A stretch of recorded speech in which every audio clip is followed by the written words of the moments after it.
All right, we're going to finish this up.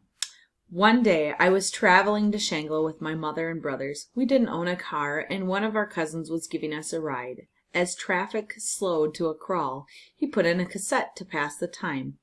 Suddenly, he ejected his tape. He scrambled to gather up the other cassettes he kept in the glove box. "Quick," he said to my mother, "hide these in your handbag." Two men drew near our car. They were wearing black turbans and camouflage vests over their shalwar kameez. They had long hair and beards, and they were carrying Kalashnikov automatic weapons. I was face to face with the Taliban. They were searching cars for anything they claimed was forbidden by Islam. None of us said a word, but I saw my mother's hands shake as she gripped her purse where the harem items were hidden. She pulled her veil more securely across her face and lowered her gaze to her lap. The Talib leaned in the back window, his eyes bored into mine. "Sisters," he said to both of us, "you must wear a burqa. You are bringing shame." Here was a Talib with a machine gun just inches from my face.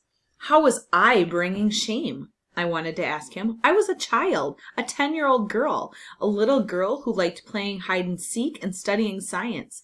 I was angry, but I knew it would do no good to try to reason with him.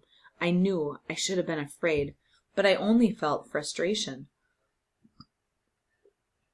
When we returned home from that visit to Shangla, we found a letter for my father taped to the school gate. "Sir, the school you are running is Western and infidel," it said. "You teach girls, and you have a uniform that is un-Islamic. Stop this, or you will be in trouble, and your children will weep and cry for you." It was signed, "Fadiyum of Islam, Devotees of Islam." The Taliban had threatened my father. Now I was afraid. That's where we will end.